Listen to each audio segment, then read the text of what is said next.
할렐루야. 주님을 찬양하고 경배합니다. 이 시간 우리 마음을 모아 주님을 찬양하는 시간을 갖도록 하겠습니다.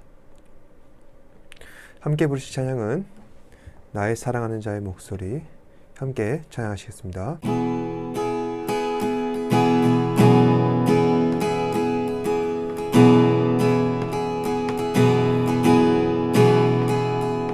나의 사랑하는 자의 목소리 듣기 원하네. 나의 사랑 나의 어여쁜 자야. 바위 틈은 미란 곳에서 듣기 원하네. 부드러운 주님의 음성. 나의 사랑하는 자의 목소리 듣기 원하네. 나의 사랑 나의 어여쁜 자야. 바위 틈은 미란 곳에서 듣기 원하네. 부드러운 주님의 음성. 나의 사랑 나의 사랑 나의 어여쁜 자야. 일어나 함께 가자.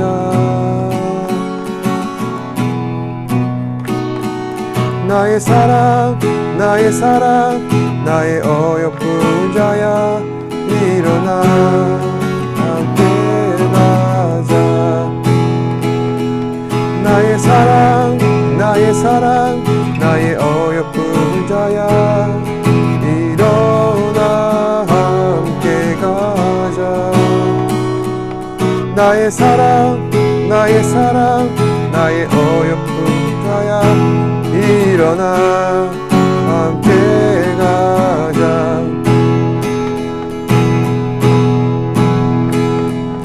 나의 사랑하는 자의 목소리 듣기 원하네.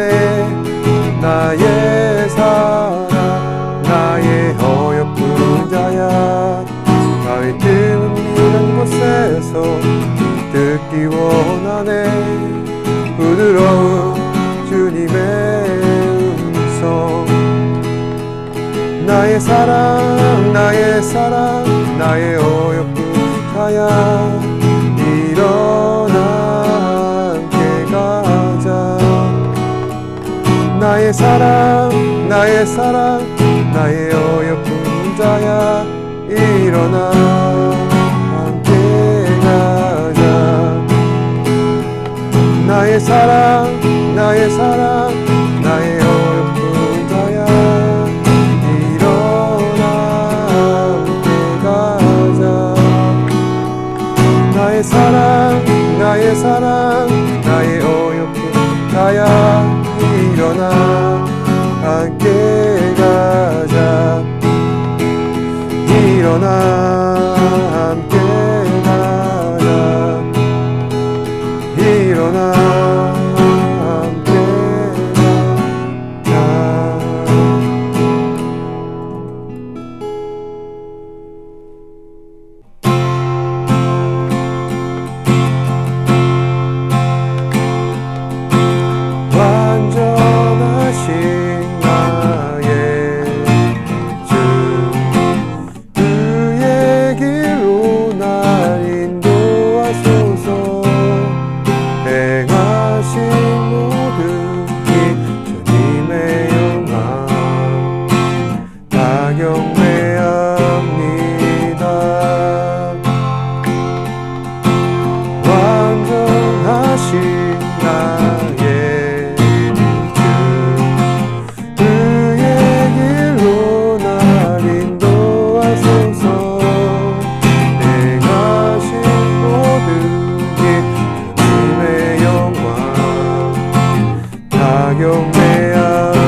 높이 받으소서.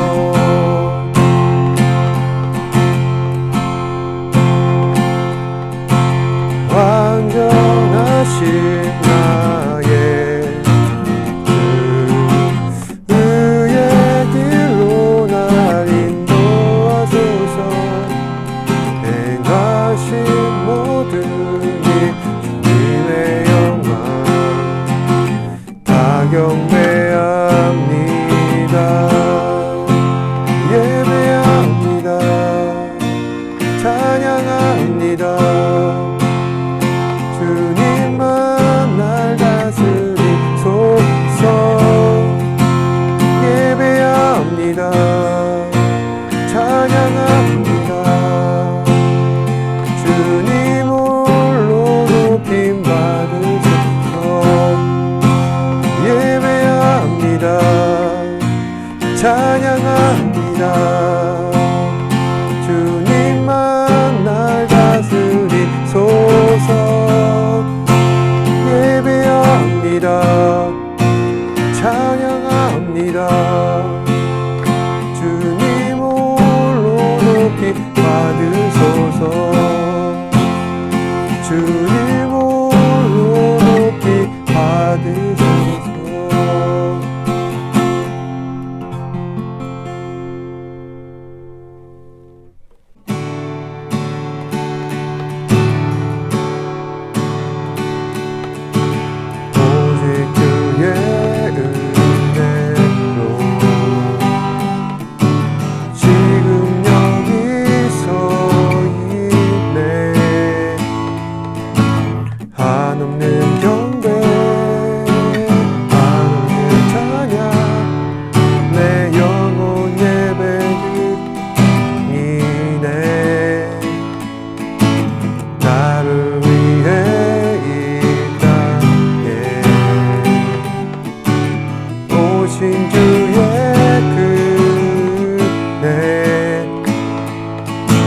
십자가 고통 이기신 주님 그 은혜 어찌 주리. 주네 날 채우시네. 주네 보게 하시네. 날아가는 동안 은혜로만 살리 십자가 은혜로.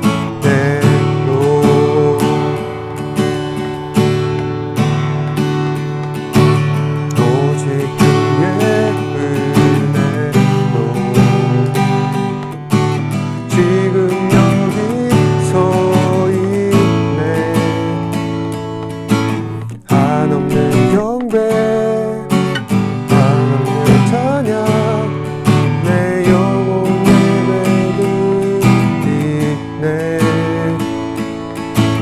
나를 위해 이 땅에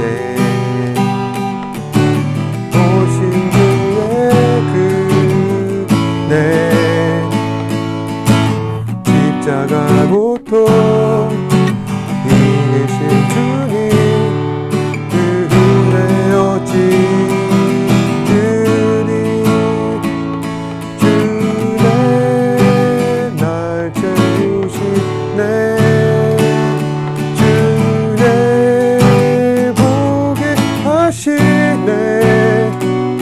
살아가는 동안 은혜로만 살리 십자가 은혜로. 주네 날 채우시네. 주네 보게 하시네. 살아가는 동안 은혜로만 살리 십자가 은혜로. 살아가는 동안 은혜로만 살리 십자가 은혜로.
오늘 우리는 물질 만능의 세상을 살고 있습니다. 많은 사람들은 어떻게 해야 이 한정된 재화를 더 많이 끌어모을 수 있을까 혈안이 되어 살고 있습니다. 어떻게 생각하실지는 모르겠지만 저는 세상에 있는 많은 사람들이 처음부터 이 탐욕에 사로잡혀 살지는 않았을 것이라 생각합니다. 모두 다 각자 먹을 양식과 잘 수 있는 집과 일할 수 있는 직장만 있다면 그것으로 충분했을 것이라 생각합니다. 하지만 세상에 누군가 열심히 일하다 보면은 지나치게 많은 것을 남길 때도 있습니다. 그러면 사람들은 그 재화를 어떻게 해야 할까? 이것이 시대의 관건이었다 할 수 있습니다. 우리 안에서 모두가 다 함께 먹고 살 수 있도록 그것을 나누는 마음이 있다면은 감사한 일이겠지만은 안타깝게도 사람들은 나누기보다는 자기의 재산으로 그것을 축적하는 것이 더 중요해졌습니다. 그로 인해 세상은 점점 부의 격차가 생겨나게 되고 이 부의 격차는 사회적인 갈등을 야기시켜 사람들은 점점 부를 얻기 위한 경쟁에 뛰어드는 것입니다. 그래서 오늘날 세상은 부에 대한 탐욕을 지향점이 아니라 지향점으로 삼고 그렇게 살아가고 있습니다. 우리가 살아가는 세상의 이 기본적인 토대가 경제적으로는 자본주의 체제, 정치적으로는 민주주의 체제이기 때문에 부를 추구하고 탐욕을 부리는 것이 천박하고 품이 없는 것이 아니라 미덕이 되었고 존경의 대상이 되었습니다. 성경은 부를 축적하는 문제와 그리고 탐욕을 갖는 그러한 것에 대해 어떠한 입장을 보이고 있을까요? 결론적으로 말씀드리면 성경은 부를 축적하는 것에 대해 비판하지는 않습니다.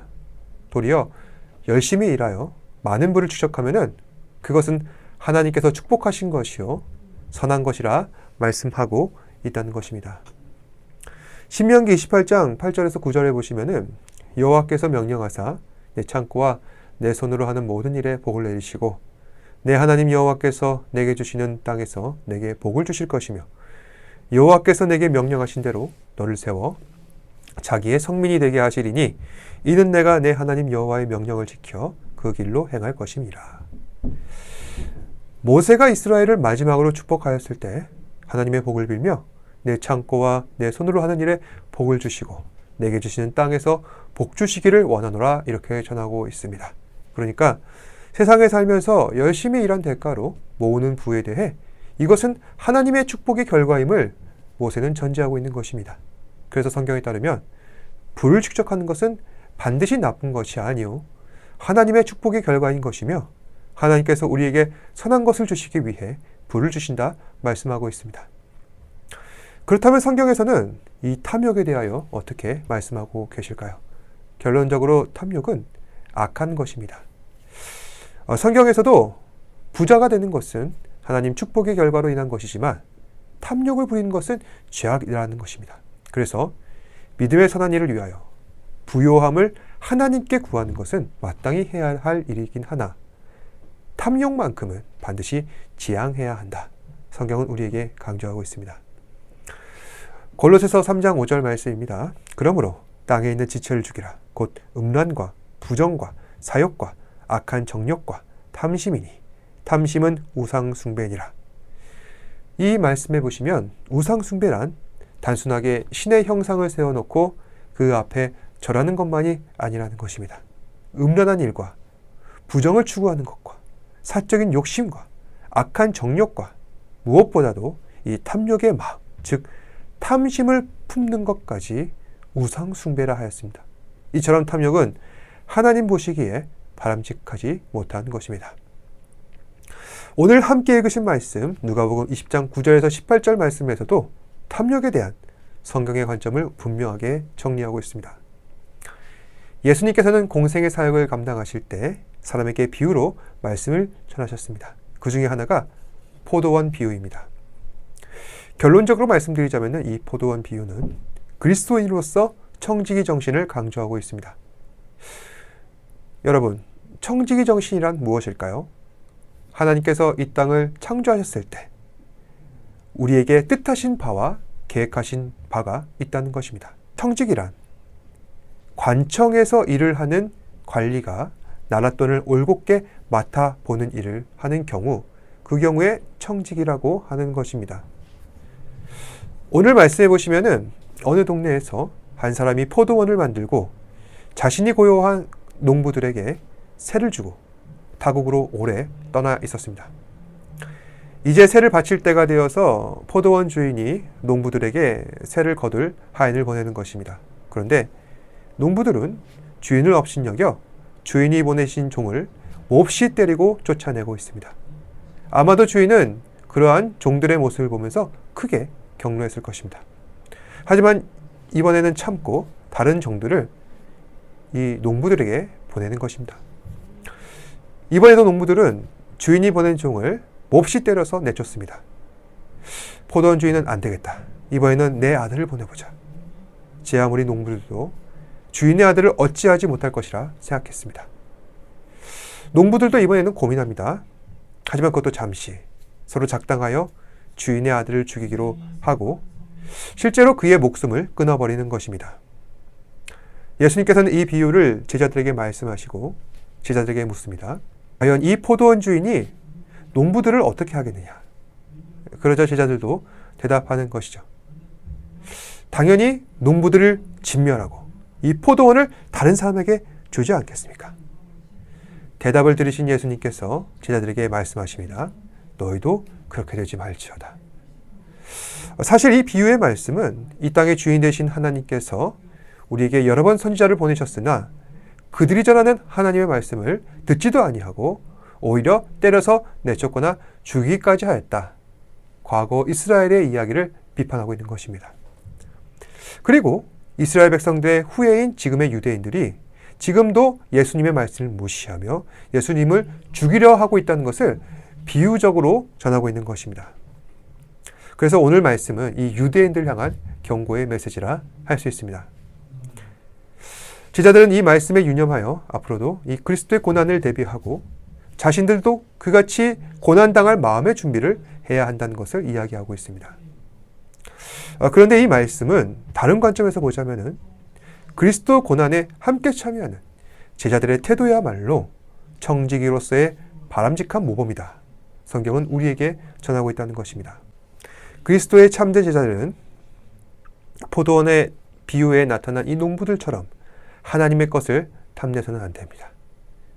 우리에게는 모든 것은 다 하나님 것이기에 감사함으로 받아야 할 것이며 주님이 주신 모든 일에 우리는 믿음으로 순종하고 더욱더 하나님 말씀에 겸손하게 반응해야 한다는 것입니다.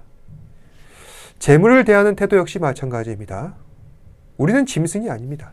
짐승은 먹이를 보면은 서로 그것을 더 먹으려고 달려들며 싸우고 있습니다. 내 것 빼앗기지 않으려고 옆에 있는 사람 물어뜯어 버리고 밀쳐내는 것이 바로 짐승이 하는 일입니다.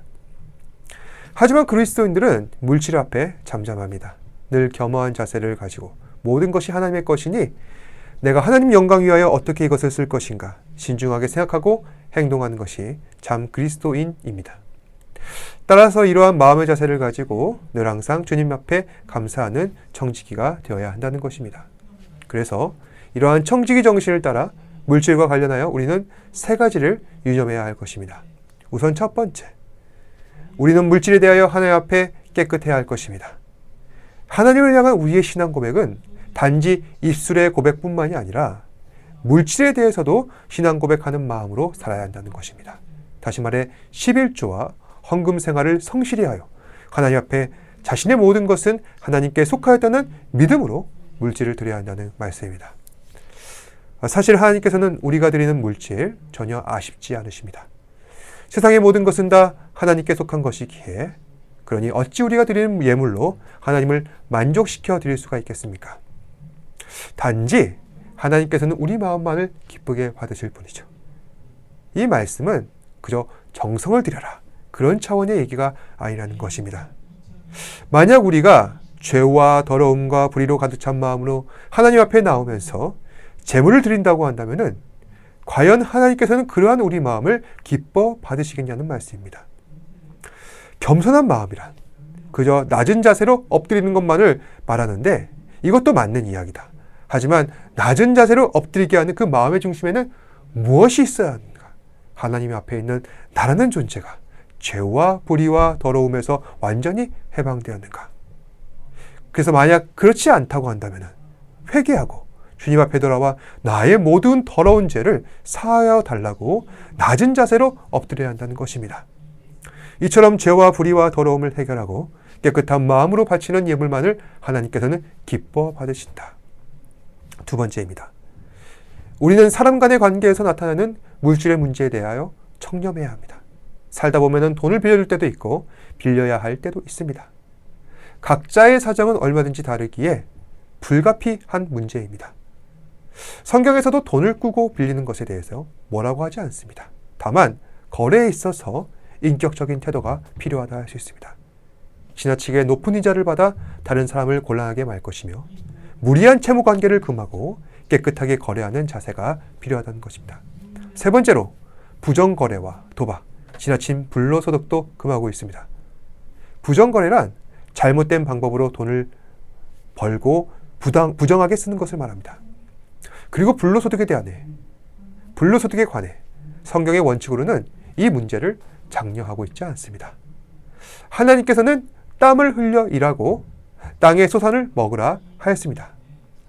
그러니 모든 소득은 노동으로부터 나와야 하는 것이며 노동으로 인하여 재물을 얻어야 하는 것입니다. 그런데 우리 현실은 노동만으로 먹고 살 만한 환경이 조성되어 있지 않습니다. 단적으로 내 집 마련의 문제가 그렇죠. 아무리 열심히 일해도 평생 모은 월급으로 집 한 채 마련한다는 것은 쉽지 않은 그러한 세상이 되어버렸습니다.